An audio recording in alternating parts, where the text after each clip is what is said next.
안녕하세요. Phonics Master의 이르시아입니다. 오늘은 그 첫 번째 시간이고요. EFL Phonics 지도 FAQ, Frequently Asked Question에 대해서 배워보도록 하겠습니다. 자, 여러분, 영어를 시작하는 아이들에게 그 긴 인생의 여정의 시작점, 바로 Phonic스를 가르쳐주는 그러한 지도법에 대해서 배우는 강의인데요. Phonic스는 참 여러분, 아이들이 굉장히 소리로 즐기다가 문자 규칙을 배우는 거기 때문에 굉장히 어려울 수 있죠. 그런데 거기에 관련돼서 참 다양한 케이스의 학생들을 만나시게 될 겁니다. 그러면서도 Phonic스를 떼지 못해서 힘들어하는 친구들도 많을 거고요. 저도 참 많은 학생들을 만났는데요.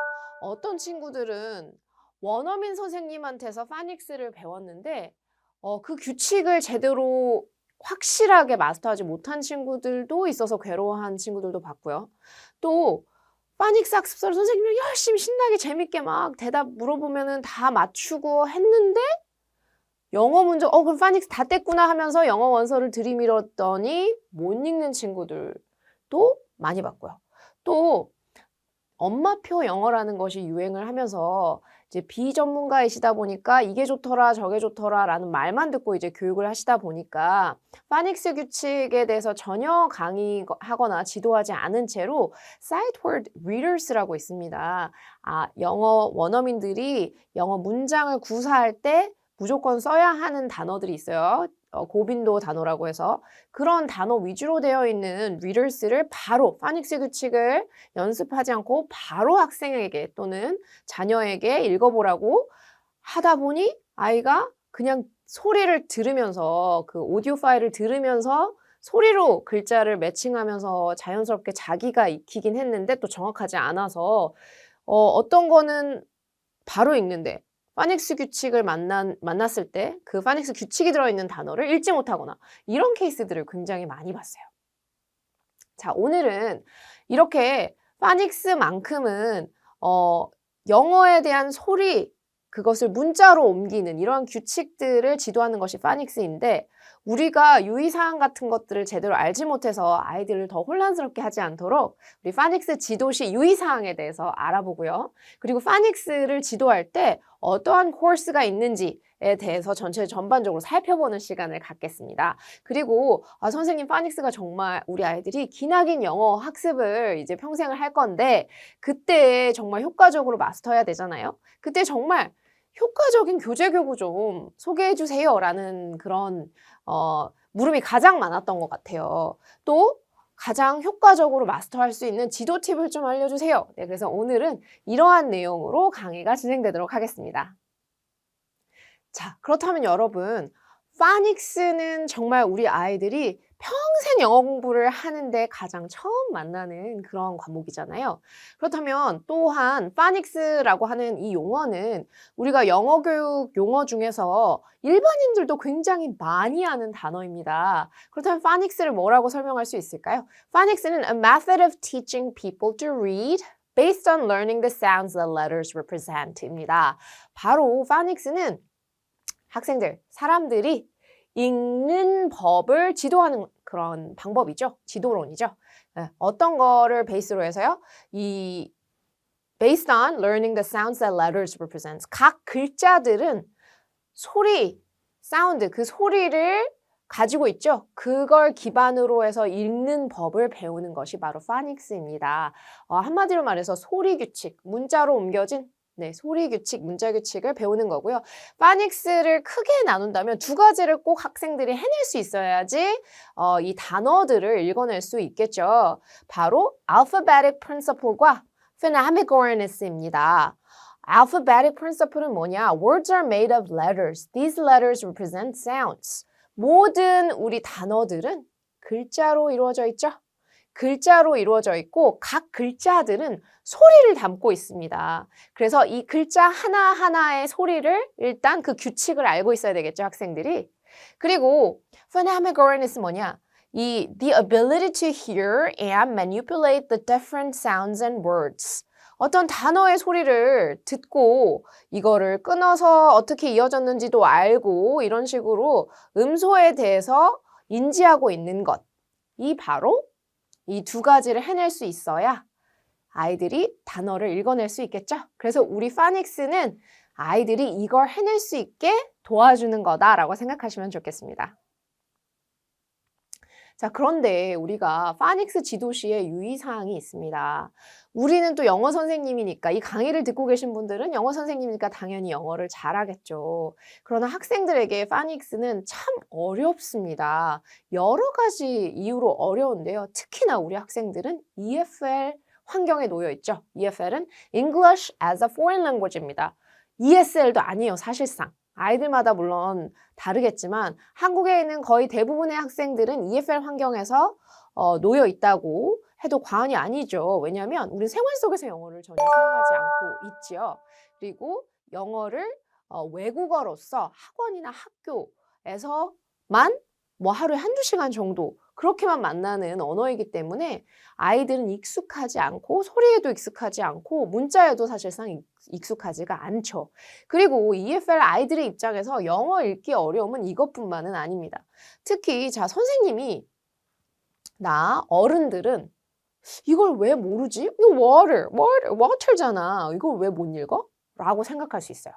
우리가 아마 모국어인 한국어와 그 한국어의 문자 시스템인 한글이 굉장히 자동화되어 있어요. 보자마자 우리는 이 글자를 읽어내고 인지할 수 있죠. 그걸 자동화 또는 체화라고 하거든요. 말이 어려울 수 있는데 체화는 툭 치면 툭 그냥 자동으로 이미 몸에 익혀져 있기 때문에 술술술 나오는 걸 자동화, 체화라고 해요. 우리는 이미 fluent reader입니다. 영어로 생각하지 말고 모국어로 생각해 보세요. 그렇다면 우리는 이미 fluent reader로서 이 글자를 보자마자 우리는 바로 디코딩을 해내고 소리로 읽어낼 수도 있고 이게 무슨 뜻인지 머리로 물 이렇게 하면서 이미지까지 떠올려서 완벽하게 해독을 해버립니다. 글자에 이 담겨 있는 소리, 약속한 소리와 이 의미 자체를 모두 해독해버리는데 1초도 안 걸려요? 지금 1초 걸리셨나요? 1초도 걸리지 않습니다. 즉 문자 보자마자 술술 소리로 읽어내고 그 뜻을 머리에 떠올려서 완벽하게 이해해버리죠. 해독이라고 합니다. 디코딩. 그런데 우리 아이의 입장에서 생각해보세요. 글자를 모르고요. 소리 정보도 없어요. 뜻 몰라서 인지도 안 됩니다. 영어를 water라는 말이 너무 이제 많이 우리가 쓰다 보니까 뭐 water park 이런 것도 그냥 한국말처럼 쓰다 보니까 지금 느낌이 잘 안 오실 텐데 제가 전혀 다른 나라 말을 좀 하거든요. 제가 3개국어 정도 하는데 여러분들이 못 들어봤을 단어를 하나 알려드릴게요. 빠니. 무슨 말일까요, 여러분? 제가 그걸 여기다 썼다가 여러분들이 모르는 문자로 확 이렇게 썼어. 그리고 읽어. 빠니. 자, 이거 뭔지 알지? 그러면 여러분들 어떻게 했어요? 굉장히 당황스러우시죠? 이렇게 생긴 글자가 뭔데? 까막눈이 되어버렸어요. 1초 만에. 그리고 소리 정보도 빠니라고 빠니가 뭐야? 전혀 떠오르는 게 없으시죠? 의미조차 인지가 안 돼요. 자, 우리 아이들이 지금 이런 상태라고 보시면 되겠습니다. 아, 내가 체화가 되어 있어서 제일 처음에 선생님이든 학부모님들이든 맨 처음 문자를 배웠을 때가 너무 오래돼가지고 아마 생각이 잘 안 나실 거예요. 그런데 그럴 수 있겠네. 빠니? 얘가 뭐지? 나는 이 나라의 글자를 모르고 전혀 생소해. 배워본 적이 없어. 전혀 생소하고 빠니라는 소리를 들어본 적이 없어. 그래서 이게 뭔지 모르겠고 그게 어떻게 글자로 읽는 건지도 몰라. 뜻도 몰라서 인지가 안 돼. 아니 이런 상황이구나 우리 아이들이. 그렇습니다. 영어 읽기의 어려움을 EFL 학생들 입장에서 먼저 생각하고 우리가 지도해야겠습니다. 아마 여러분들이 뭐 테스트 수업도 듣고 또 영어 선생님이시다 보니까 여러 막 이론 수업도 듣고 하는데 우리가 파닉스를 지도하는 법에 대해서 공부를 할 때 어른의 입장에서 지금껏 그래 파닉스 규칙에는 막 몇 개의 규칙이 있고 자 A 사운드를 읽는 데는 이런 방법들이 있고 자, 우리는 지도자로서 지도하는 사람으로서 선생님으로서 그런 이론 정리가 굉장히 중요하지만 그 똑같은 방법으로 학생들한테 가르치면 어떻게 돼요? 아이들은 너무 이러한 엄청난 어려움이 있기 때문에 굉장히 힘듭니다. 그래서 우리가 지금까지 이론을 배웠던 것들을 모두 다 학생의 입장에서 다시 정리를 하고 그렇게 쉽게 그리고 아이들 입장에서 하나하나 가르쳐 줘야겠습니다. 앞서서 말씀드린 걸 조금 더 자세하게 생각을 해보면요. 우리가 뭐 파닉스는 어떤 거 뭐 읽기를 가르치는 방법이고 알파베티컬 뭐 무슨 알파베틱 프린서플이 어쩌고저쩌고 그 말이 좀 이해가 안 가시잖아요. 어쨌든 아이들은 정리를 해보면 모든 언어에 있어서 사실 우리 메시지를 담는 거잖아요. 이 말 자체라는 게. 근데 문장으로 그 메시지를 서로 전달하잖아요. 나 배고파. I'm hungry. I wanna eat something. 나 뭐 좀 먹고 싶어. 뭐 이런 식으로 하잖아요. 그 문장들을 이루는 최소 단위는 뭐예요? 단어죠. 단어를 먼저 읽어낼 수 있어야 그 다음에 문장으로 가겠죠. 이 단어를 읽어내려면 어떻게 해야 돼요? 자, water를 읽으려면 W네. A, B, C, D 우리 배웠잖아. 알파벳 배웠잖아. W. W는 워 발음이 난다는 걸 알아야 돼. 워. 그리고 워 발음이 나지. 그 다음에 A가 났으니까 A는 파닉스를 배웠는데 A는 A니까 A 발음이 나나? A니까 A 발음이 나나? 그러면 A, wait, 무슨 소리지? 자, 이렇게 아이들의 입장에서는 이렇게 돼요. 그래도 W가 워 발음이 난다는 걸 알았네. 네, 자, 이런 식으로 단어 하나를 읽기 위해서 읽어내고 해독을 하기 위해서는 굉장히 복잡한 프로세스가 일어나는데요. 우리가 먼저 선생님으로서 이미 이 언어가 체화돼 버린 사람으로서 알아둬야 할 것이 뭐냐. 인지 언어와 소리 규칙과 문자 규칙의 차이를 알아야 됩니다. 그리고 학생이 전혀 이 언어에 대해서 노출이 없는 EFL 학생이 이걸 읽어내고 해독하는 데 있어서 어떠한 과정이 필요한지를 아이의 입장에서 한번 생각해보고 파닉스 지도법에 대해서 우리가 정리를 해야 된다고 저는 생각을 해요. 인지 언어가 뭐냐? 우리가 이걸 water, 체화된 사람으로서 이 단어를 읽고 머릿속에 바로 떠올려서 요 물의 이미지죠. 이게 인지 언어예요. 모든 인간들은 언어를 다 할 수 있는데 장애가 없는 한 할 수 있는데 이 이미지를 떠올리잖아요. 언어는 다 달라도. 소리 규칙은 다 다르죠. 중국어는 제가 중국어를 잘 못하는데 쉐이라고 하네요. 한국어는 뭐라고 소리가 나요? 물이라고 소리가 나고 힌디는 빠니. 이건 인도 말이죠. 잉글리시는 water라는 말이 나고 미즈 일본어는 이런 말이 소리가 난대요. 이 지금 문자 지금 우리가 옮겨놔서 그렇지 소리로만 기억을 한번 해보세요. water, 물, 빠니 이런 식으로. 이 소리 규칙과 이 둘 사이에는 아무런 관계가 없어요. 사회적인 약속이에요. 우리가 언어는 사회적인 약속이죠. 우리 똑같이 다 사람이에요. 중국인이든 인도인이든 한국인이든 미국 사람이든 일본 사람이든 다 똑같은 사람인데 요렇게 생긴 애를 중국에서는 쉐이라고 하고 한국에서는 물이라고 하고 인도에서는 빠니라고 하고 이 둘 사이에 이 이미지로 우리가 다 알고 있는 이 물이라는 이미지를 이 소리 규칙과는 아무런 관계가 없어요. 뭐예요? 바로 사회적인 규칙이에요. 또한 문자 규칙 또한 마찬가지예요. 얘를 이렇게 소리내고 이러한 소리를 어떤 식으로 표기를 하기로 했냐. 이런 식으로 한자로 이런 식으로 표기하기로 했어요. 우리나라는 이렇게 표기하기로 했어요. 인도말은 이렇게 표기하기로 했어요. 알파벳으로는 이렇게 표기하기로 했어요. 한자로 한자 또 일본은 또 한자니까 이렇게 표기하기로 했어요. 자, 이러한 문자 규칙 역시 소리 규칙의 문자 규칙 서로 연관성 없어요. 약속이에요. 우리가 물이라는 걸 이렇게 쓰기로 약속해서 이렇게 쓰는 거지. 만약에 우리가 미음을 전혀 다르게 해요. 이렇게 예쁘게 생긴 애로 잘 하고 이렇게 쓰기로 약속했다 그러면 이게 이제부터 그건 거죠. 소리 규칙과 문자 규칙 간에는 아무런 연관성이 없어요. 그냥 사회적인 약속입니다. 이 인지 언어와 문자 규칙 역시 관계가 없어요. 그죠? 언어는 사회적인 약속이에요. 이 말은 무슨 말이에요? 자연스럽게 가만히 나이가 들면 아무것도 하지 않은 채 나이가 탁 뿅 들면 그 언어를 마음껏 할 수 있을까요? 구사할 수 있을까요? 글도 막 쓰고 읽고 불가능합니다. 우리는 이 사실을 우리 학생이 저걸 못하는 게 이제 파닉스를 하시다 보면 아이들이 이 단순한 걸 왜 못 읽지? 이제 선생님으로는 그렇게 이해할 수 있는데 아이들은 굉장히 체화될 때까지 어른인 우리가 지금 fluent reader가 될 때까지 굉장히 열심히 연습을 해야만 합니다. 우리가 이 부분을 잘 이해해야 된다고 생각해요. 그게 가장 먼저고요. 그래서 EFL 학생들 입장에서 영어 읽기 어려움을 먼저 생각하고 우리의 지도하면서 힘든 점을 좀 타파해야 될 것 같아요. 소리와 문자 사이 연계성은 사회적인 약속이기에 훈련 없이 자동으로는 절대 문자를 알고 인지할 수 없어요. 그래서 우리는 아까 우리가 소리, 빤이라는 걸 제가 말했을 때 여러분이 떠올리는 게 없었잖아요. 그 글자에 풀이 없는 거예요. 지금 단어에 우리가 단어 풀이, 어휘 풀이 그 언어에 없는 거예요. 그래서 떠오르는 게 없는 거죠. 사실 리스닝과 어휘 노출, 소리 인지에 굉장히 중요합니다. 파닉스라는 문자 규칙을 알기 전에 아이들은 귀가 굉장히 발달돼 있고 그 전에 영어가 노출이 되면 될수록 문자 규칙을 만나면 더 빠르게 영어가 상승할 수 있거든요. 근데 지금 문자를 배울 때 우리가 단어 하나씩 배울 수밖에 없어요. 근데 문장으로 소리를 애들이 만약에 듣는 거는 더 길게 들을 수 있다면 나중에 더 빨라질 수 있거든요. 그래서 파닉스 배우면서 사실 노래 같은 걸로 아이들에게 리스닝으로 해서 어휘를 많이 노출시켜주고 문장으로 노출시켜주는 것이 중요해요. 문장 전체를 읽어내지 못한다 하더라도. 그래서 이 부분은 자동으로 인지할 수 없어서 훈련을 계속 시키면서도 리스닝으로 어휘 노출을 계속 해야 된다는 걸 꼭 알아두셨으면 좋겠습니다. 그리고 이게 정말 중요합니다. 우리는 한글이라는 굉장히 과학적이고 체계적이고 쉬운 문자 체계를 갖고 있는 민족이에요. 제가 다른 나라에 가서 정말 놀랬던 게, 알고 있었는데 제가 만나면서 놀랬던 게 뭐냐면, 제가 다른 나라에서 또 살았거든요.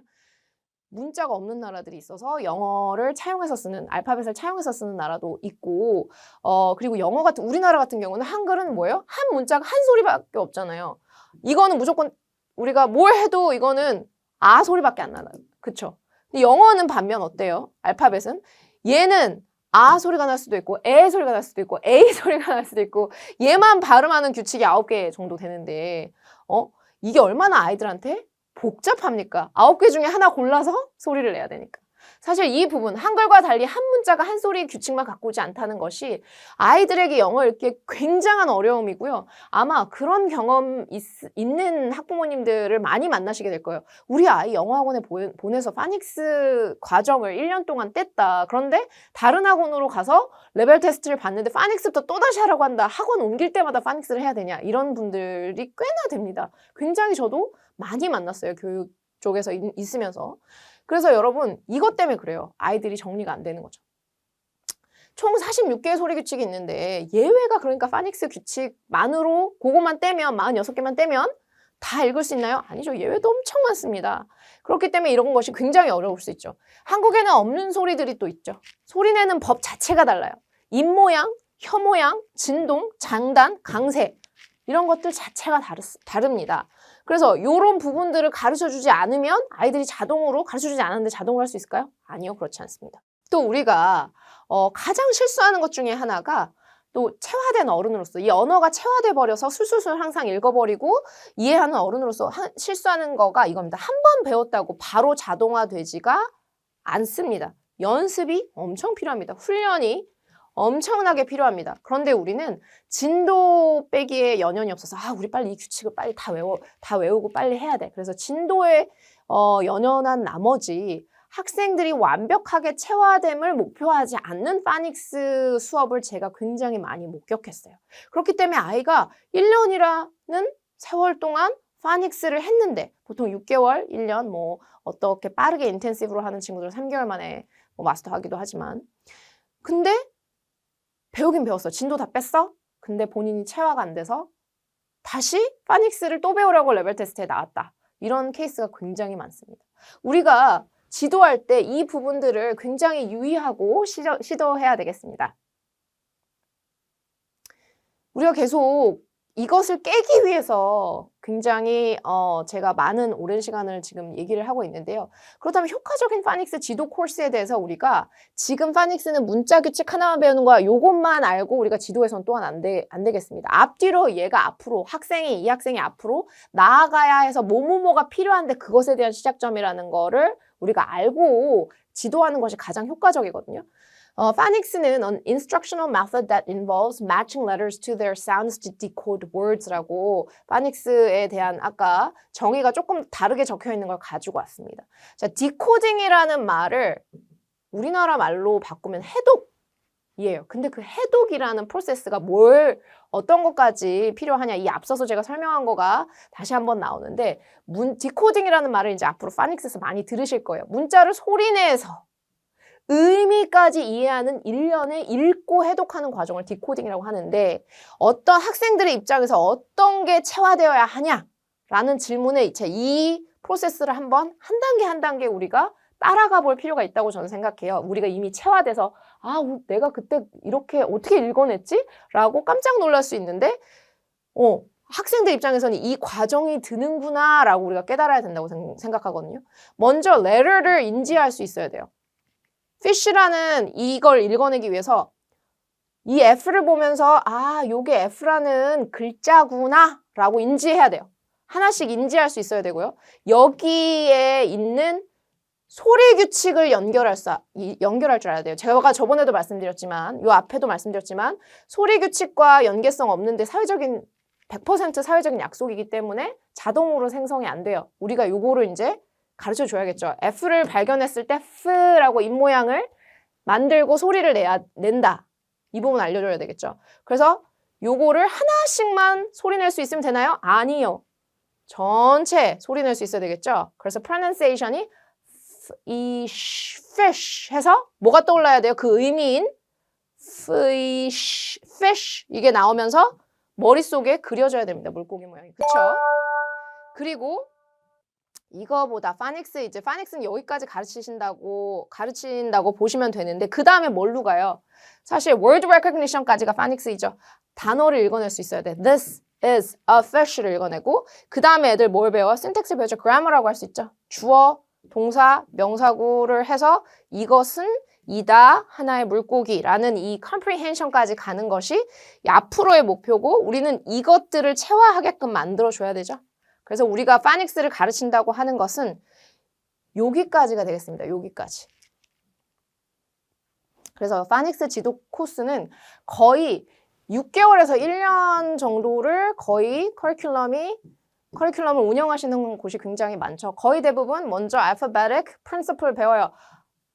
알파벳을 배우고 그 음가를 배우죠. 그 다음에 short vowels, 단어 읽는 걸 처음 배울 때 다 모든 영어 단어가 다 그렇진 않지만 일단 기본적으로 자음, 모음, 자음 이걸로 이루어져 있기 때문에 요걸 읽어내는 것부터 훈련을 하죠. 그 다음에 long vowels, CVC, E 뒤에 silent E가 붙어서 이런 형태의 단어를 읽는 법을 배우고요. double letter consonants라고 해서 두 개의 자음이 붙었는데 한 소리가 나는 이런 것들을 배우고 double letter vowels라고 해서 두 개의 모음이 붙어서 전혀 다른 지금 요 앞에서 배웠던 이런 short vowel과 다른 소리가 나는 이런 규칙을 배우고 마지막에는 sight words라고 해서 영어로 된 문장을 읽거나 쓰기 위해서 또는 말하기 위해서 꼭 써야만 하는 우선순위 단어를 sight words라고 하는데 이런 I나 C, 이런 애들을 뜻하죠. 요런 게 문장에서 안에서 있을 때 파닉스 규칙의 어휘랑 같이 있는 것들을 문장에서 술술술 읽는 연습까지 시키는 것.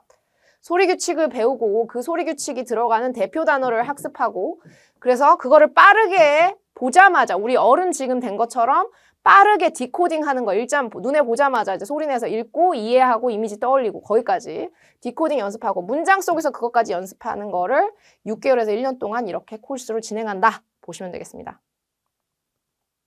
그래서 제가 이거를 우리가 지금 할 건 사실 요거거든요. 단어 인지에서 그런데 여러분 디코딩이 끝난 다음에 이거 단어만 인지하고 연습하는 거, 그 다음에 문장 속에서 단어 인지하면서 문장 전체를 이해하기 시작하면서 이게 문장에서 문단으로 가고 점점 이런 식으로 쭉 발전을 하는데 이 리딩 발달 단계예요. 이게 literary framework라고. 근데 우리가 가르치는 건 요 부분이거든요. 요 부분. 요 부분이에요. 여기만 생각하시면 돼요? 안 돼요? 안 됩니다. 요렇게 앞으로 문장 안에서의 그 단어까지 읽어내는 걸 훈련하는 게 목표다. 모든 단어는 문자로 먼저 글자들로 이루어져 있으니까 글자부터 물론 배워야 되겠죠. 그 글자의 소리값, 음가라고 하는데 그 음가에 대해서 인지하고 그걸 적용해서 그 규칙을 그래도 예외가 있긴 하지만 그 규칙을 배우고 그 다음에 예외가 적용되지만 빠르게 한눈에 읽어야 하는 그런 단어까지 문장에서 연습시키는 것까지 그걸 플루언시 훈련이라고 하거든요. 보자마자 문장을 빠르게 술술술 읽어내는 여기까지 거의 초등학교 2학년까지는 그래도 모두 완성이 돼야 된다, 읽기 유창성이. 네, 이건 원어민 기준인데 국어로 생각하시면 이해가 쉬우실 거예요. 우리 한글 1학년 때 배우잖아요. 그 전에도 물론 배우지만 술술술 교과서를 읽어내서 완벽하게 완성이 되는 게 초등학교 1학년, 2학년 때는 해야 되잖아요. 요거까지가 목표다라고 생각하셔야 돼요. 가장 효과적인 파닉스 지도 코스입니다. 그래서 그렇다면 선생님 파닉스를 정말 잘 효과적으로 가르쳐주기 위해서 좋은 교재랑 교구는 무엇이 있을까요? 라고 여쭤보실 수 있겠어요. 자, 학습서가 있어요. 유명한 파닉스 학습서 시리즈들이 여러분들이 알고 있는 게 굉장히 많으실 거예요. 그거 하나면 될까요? 그런데 사실 이걸로는 부족합니다. 특히 파닉스는. 왜냐? 아직 아까 체화가 덜 돼 있다고 말씀드렸죠. 체화가 한 번만에 이루어질 수는 없다라고도 말씀을 드렸어요. 특히 분명히 학습서에서는 잘 알았는데 다른 책에 있는 똑같은 단어 못 읽는 경우 굉장히 많습니다. 그림 다 빼잖아요? 글자를 보여주잖아요? 플래시카드로만 보여줘도 아이들이 못 읽는 아이들이 굉장히 많아져요. 왜? 학습서는요, 같은 포맷의 프랙티스가 계속 반복되다 보니까 레슨 하나에 거의 2개 사운드 규칙 배우게 돼 있거든요. 설계가 돼 있거든요. 그걸로 하니까 이 사운드 아니면 이 사운드야. 계속 그것만 이렇게 체크 하다 보니까 다 맞거나 아니면 좀 틀린 게 있긴 하지만 여기서 이 2개 중에 하나만 고르면 되게 설계가 돼 있다 보니까 그런 한계점으로 인해서 이 아이가 이 두 사운드를 완벽하게 마스터하지 못하는 경우가 많아요. 그래서 다른 컨텍스트에서 그 단어를 만났을 때 못 읽는 경우가 허다합니다. 그렇기 때문에 우리가 체화에 목표를 두어야 된다라고 말씀을 드리는 거예요. 그래서 학습서 하나만 쓰지 마시고 교구까지 다양하게 써서 이 학생이 이 단어 읽는 규칙을 다른 컨텍스트에서 만났을지라도 읽어낼 수 있도록 다양한 교재 교구를 쓰는 것이 좋겠습니다. 그 중에서 파닉스 일단 학습서, 텍스트북을 쓰시고요. 보통 월크북에 같이 나와요. 그래서 학생들이 선생님이랑 공부를 한 거를 집에서 또는 학교에서 학원에서 추가로 더 연습할 수 있는 것들이 있어서 이걸 쓰시면 되고요. 플래시카드는 그림을 있는 것도 있고 이렇게 있는 것도 있고 없는 것도 있어요. 어휘에 그 글자로만 이루어져 있는 그런 카드. 네, 이런 것도 같이 하셔야 되고요. 아마 디코더블 리더스는 최근에 들어보셨을 거예요. 얼마 전까지만 해도 이거의 존재를 모르시는 분들이 굉장히 많았어요. 왜 우리나라 한글로 치면은 받침 없는 동화, 뭐 요런 느낌이에요. 그 문자 읽는 거를 훈련할 수 있도록 고도로 설계된, 근데 파닉스 규칙 이 규칙으로만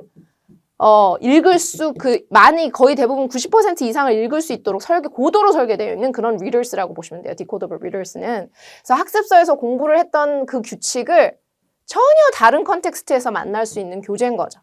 그래서 뭐 예를 들어서 short vowels, at 사운드를 배웠어. 그럼 여기 pat the cat에 계속 at 사운드 word family들이 나와요. at으로 끝나는 단어. fat, cat, pat, 뭐 sat, mat 이런 걸 이제 나중에 배울 텐데 word family라고 하는데 그런 걸 따로 이렇게 전혀 다른 컨텍스트에서 여기서는 단어로만 나왔잖아요. practice로만 나와서 듣고 동그라미 쳐보세요. 이런 식으로만 나오잖아요. 근데 여기는 문장으로 나와요. pat the cat sat on the mat. 여기 안에서 아이가 진정 읽기 플루언시, 우리가 그게 파닉스 배운 다음에 가야 되는 것까지 제가 보여드렸잖아요. 표에서. 그것까지 훈련이 돼서 완벽한 마스터와 체화까지를 도와주는 그런 정말 훌륭한 믹스해서 같이 쓰면, 학습서랑 같이 쓰면 좋은 그런 훌륭한 교재입니다. 같이 쓰시면 좋고요. 기타 여러 가지 게임 교구들을 만들어 쓰실 수도 있고 사실 수도 있고요. 또 제가 리스닝이 중요하다고 말씀드렸죠. 아이들이 어휘풀이 생겨야 된다고. 그래서 그런 멀티미디어, 영상 이런 것들이 하나씩 더해지자마자 여기서 배운 것들, 학습서에서 배운 것들에서 이제 연상 이미지부터 시작해서 굉장히 효과적이니까 멀티미디어도 같이 쓰시는 것이 가장 좋겠습니다. 이렇게 배운 규칙을 꼭 자동화, 체화해야 되는 모든 것들을 믹스해서 쓰시면 가장 효과적인데 여기에서의 핵심은 체화다. 그런데 그걸 어떻게 확인하냐? 다른 컨텍스트, 지금 다른 컨텍스트잖아요. 학습서의 컨텍스트뿐만 아니라 플래시카드로도 디코더블 리더스로 다른 영상 자료나 또는 멀티미디어 자료, 게임 자료 이런 것들에서 계속 훈련하면서 얘가 완전히 체화됐구나 하고 서로 확인할 수 있는 그런 식으로 믹스 활용을 하시는 것이 가장 좋습니다. 파닉스 중에서 제가 디코더블 파닉스 리더스 요거를 제가 알려드렸는데 선생님 디코더블 파닉스 리더스는 굉장히 낯설어요. 정말 효과적인가요? 비교해서 보여드릴게요. 파닉스 같은 경우에는 뭐예요? 아직 아이들이 문자 자체를 읽어낼 수 없는데 픽처북 모르시는 분들은 픽처북 먼저 읽혀요. 여기에서 픽처북 보세요. 이거는 The Three Little Pigs라는 아기 돼지 삼형제였는데 와 단어 보세요. The first little pig was excited. I wanna build my house. 지금 문법도 모르고 단어도 읽을 줄 모르는데 821단어로 되어 있고 영미권 3학년 6개월 이겁니다. 왜? 픽처북은 어른들이 읽어주는 책이거든요. 아이들이 스스로 읽을 수 없어요. 이렇게 어려운 책을 들이밀면 아이들이 영어를 싫어하게 되겠죠. 자, 그래서 Leveled Readers는 읽기를 훈련할 수 있는, Readers는 이 두 개 다 읽기 훈련할 수 있는 고도로 설계된 교재인데 이거보단 쉬워 보입니다. 근데 여전히 단어가 많고 양이 많고 어려운 걸로 이루어져 있는데 Pat the Cat 아까 말씀드렸듯이 배운 단어로만 읽을 수 있게 자 0.3 정도의 레벨이고요. 18개 단어인데 그 중에서 파닉스 규칙 단어가 5개, sight word 4개, 총 decodable words, sight 요거를 읽으면서 18개의 단어 중에 자기가 배운 파닉스 규칙이 적용된 단어가 11개나 되니 이걸로 훈련하면 어때요? 문장에서 노출되는 단어를 읽어내기 때문에 훨씬 더 효과적이겠죠? 자, 여러분, 그래서 우리가 이 시간에 앞으로 이렇게 다양한 practical teaching 팁을 배울 겁니다. 우리가 파닉스를 배울 때 규칙 나열 방식으로만 가르치고, 그래서 아이들이 분명히 배웠는데 시간이 지나면 잊어버리고, 이런 것들이 굉장히 많거든요. 근데 이런 거에 대해서 구체적으로 하나하나 팁을 드릴 텐데요. 빠르게 조금 말씀을 좀 해드리자면, 일단은 글자 이름이 소리다라고 우리 잘못 알고 있는 선생님이나 또는 학부모님들이 굉장히 많아요. 글자 이름과 글자 소리가 다 달라요. 우리가 이걸 기억이라고 이름을 부르고 사운드는 어떻게 나요? 그라고 소리를 내잖아요. 그런 것처럼 영어에서도 이거를 비교해서 학생들한테 처음에 알려줘야 돼요. 왜냐하면 아이들이 이게 영어 A라고 하는 것과 얘가 내는 사운드 자체가 다르다. 라는 이걸 먼저 인지시켜줘야 되거든요. 이것들을 비교해서 가르쳐줘야 되고요. 라이팅을 이제 바로 못하는 경우가 많아요. 파닉스 같은 경우에 이제 시작하는 나이가 각자 다 다를 수 있잖아요. 그때 손근육이 발달되거나 발달되지 않거나 등을 고려를 하셔가지고 이런 레터 타일 같은 게 있어요. 자석 같은 거 그런 걸 사용하신다든지 이런 식으로 해서 발달 단계 고려하셔서 쓰시면 좋고요. 소리 내는 방법을 구체적으로 알려주셔야 돼요. 입모양, 혀모양 이런 것들, 진동 이런 거, 강세 이런 것들 다 가르쳐주면서. 그리고 이제 3단계 사운드 전략에서는 나중에 얘기해드리고 말씀드렸죠. 학습서만 사용하면 아이들이 체화 부분에 있어서 좀 문제가 생기는 케이스가 많다. 그래서 파닉스 학습서 후에 리더스가 아닌 디코더블 리더스 같은 거 또는 여러 가지 교재를 섞고 반복 학습이 굉장히 중요합니다. 네. 한 번만으로 되지 않는다고 했어요. 체화나 자동화는 훈련이 필요하다. 그리고 아이들이 어리기도 하고요. 계속 다양한 컨텍스트에서 자기가 배운 규칙을 써먹는 훈련을 많이 해야 되기 때문에 네, 이렇게 재미있는 게임, 멀티미디어들을 활용하는 것이 좋습니다. 자, 오늘 파닉스 지도에 대해서 가장 많이 여쭤보시는 그러한 질문들에 대해서 조금 다뤄봤는데요. 파닉스 지도의 대표적인 6코스를 한번 설명해 보시죠. 그리고 효과적인 파닉스 교구 알고 계신 것도 있었고 모르고 계신 것들이 있었죠. 그런 것들이 어떤 것들이 있는지 한번 말씀해 보실까요? 또 우리가 배웠던 교재 중에서 좀 생소한 교재 추천받으셨죠. 디코더블 리더스라고 무엇인지 설명해 보실 수 있나요? 또 인터넷 서점 같은 거는 이제 미리 보기가 되잖아요. 검색하셔갖고 디코더블 리더스가 뭐지 하고 찾아보셨으면 좋겠습니다. 네, 오늘 수고하셨고요. 다음 시간에 또 뵙겠습니다. 감사합니다.